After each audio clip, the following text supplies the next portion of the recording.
నమస్తే. శ్రీ గురుభ్యో నమః. ఆపదామపహర్తారాం దాతారాం సర్వసంపదాం లోకాభిరామం శ్రీరామం భూయో భూయో నమామి.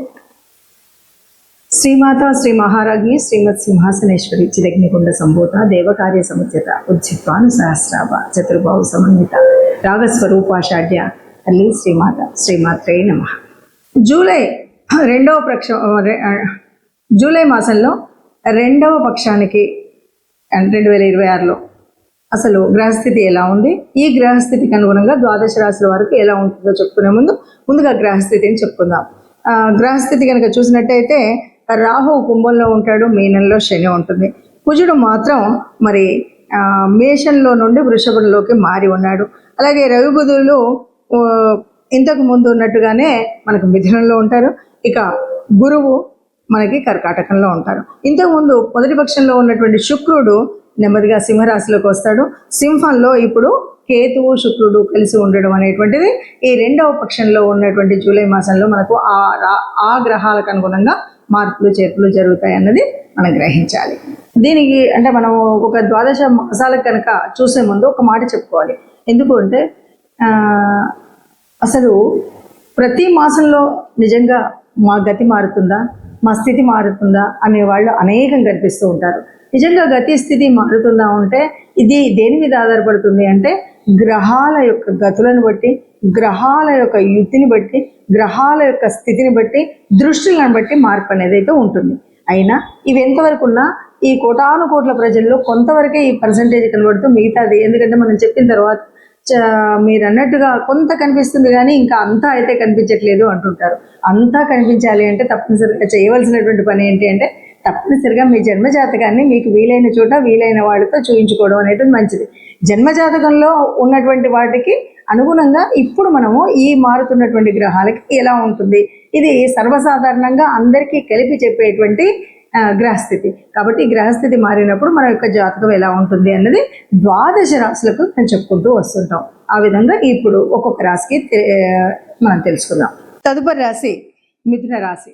మిథున రాశి వారికి మరి జూలై 2026లో ఎలా ఉంది అని కనుక మనం చూసినట్టయితే మిథున రాశి వారికి ముఖ్యంగా లగ్నంలో బుధుడు ఉన్నాడు, రవి ఉన్నాడు, మరి ద్వితీయంలో గురు శుక్రులు, తృతీయంలో కేతువు, ఇలాగా 9లో రాహు ఉన్నాడు, 10లో శని, 11లో కుజుడు. ఇలా ఉన్నటువంటి పరిస్థితుల్లో మరి ఎలా ఉంది ఏంటి అని కనుక చూస్తే దాదాపుగా చెప్పొచ్చు అంటే మిశ్రమ ఫలితాలు ఉంటాయి. ఎందుకు మిశ్రమ ఫలితాలు ఉంటాయంటే కొన్ని అనుకూలంగా ఉన్నాయి, కొన్ని అననుకూలంగా ఉన్నాయి. మిశ్రమ ఫలితాలు ఉన్నప్పటికీ కూడా మంచిగా ఉన్నటువంటి గ్రహాల యొక్క లాభం ద్వారా మనం చెడును కూడా తగ్గించుకునేటువంటి అవకాశం ఉన్నటువంటి రాశి ఈ రాశి అని చెప్పొచ్చు. సరే, వృత్తి ఉద్యోగ వ్యాపారాలందు మాత్రం మంచి ప్రోత్సాహం ఉంటుంది. మనం అనుకున్నటువంటి పని చేయగలుగుతాం. చక్కగా ఎటు చూసినా కూడా ఎంకరేజ్మెంట్ దొరుకుతుంది. చక్కగా లాభాలని పొందుతారు. మనం చేయాలనుకున్నటువంటి పనులను సవ్యంగా చేసుకోగలుగుతాం.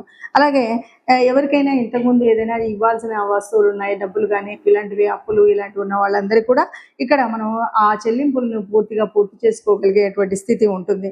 ఇక కుటుంబానికి చెప్పాలి అంటే అదనంగా ఎంతో కొంత ఖర్చు చేయాల్సి ఉంటుంది. అది మనకు సంతానం వేరే చోట చేరడం కోసం వల్ల కానీ, వివాహాల వల్ల కానీ, ఇంకే దాని వల్ల కానీ మనం కొంత కుటుంబం కోసం ఖర్చు చేయాల్సినటువంటి పరిస్థితి అయితే ఉంటుంది.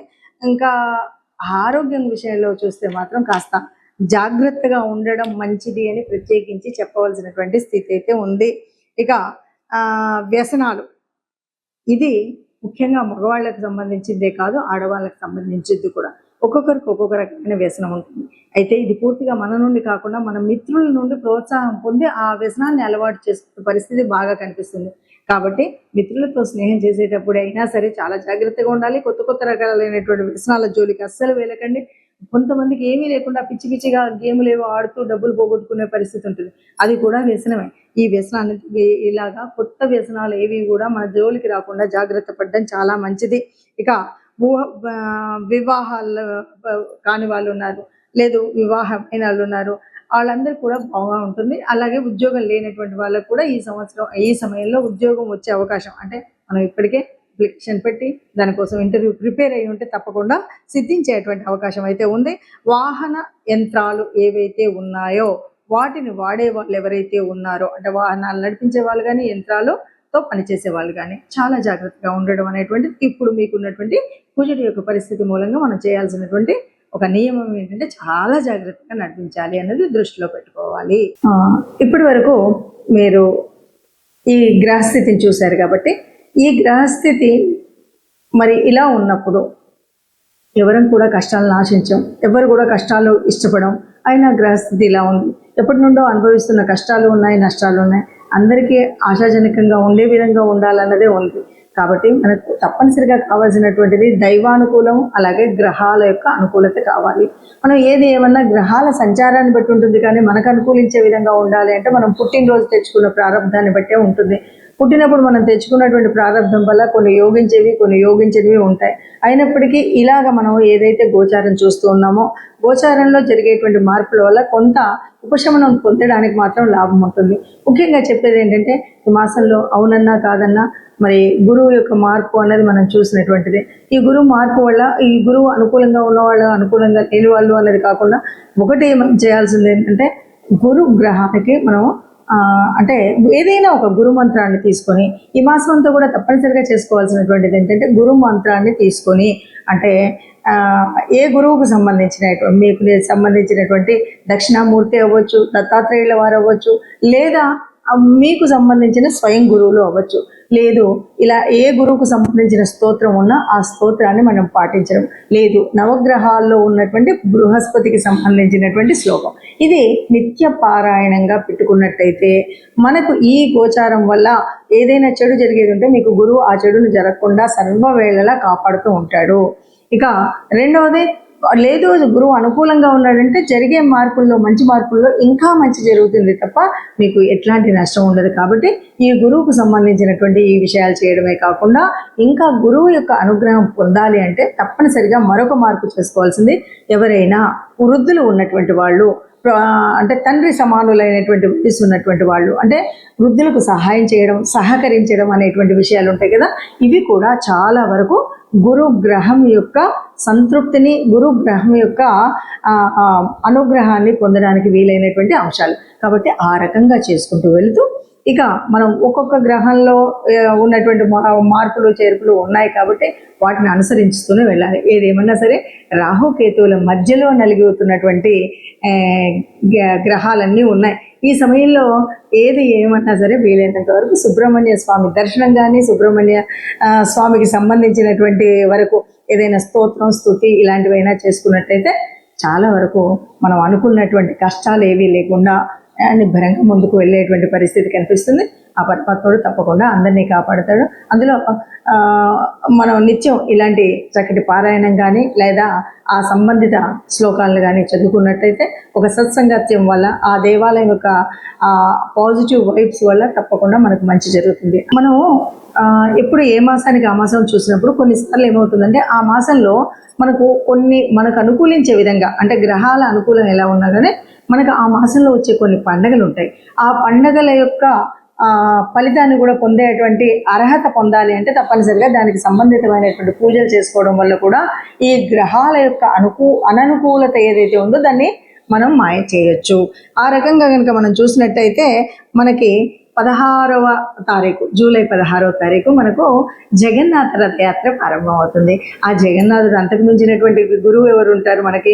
ఆ శ్రీకృష్ణ పరమాత్మకు సంబంధించినటువంటి తత్వాన్ని చదువుకోవడం, వినడం, లేదా ఆ జగన్నాథ యాత్ర జరుగుతున్నప్పుడు మనం చూడడం, లేకపోతే మన ఏరియాల్లో కూడా ఇవాళ రేపు చేస్తున్నటువంటి జగన్నాథ రథయాత్రలో పాల్గొనడం, ఏదో అక్కడ సంబంధించినటువంటి విషయాలను వినడం చేసినట్టయితే మనకు ఉత్తమమైనటువంటి స్థితి ఉంటుంది. అలాగే మరి 17వ తారీఖు వచ్చేసరికి మరుసటి రోజు నుండి కూడా దక్షిణాయనం ప్రారంభం అవుతుంది. దక్షిణాయన కాలంలో మనం చేయాల్సినటువంటి పుణ్యక్రతువులు బోలెడని ఉంటాయి. వాటన్నిటినీ కూడా ఈ మాసం అంతా అవలంబించినట్టయితే మన కష్టాలు తొలగుతాయి.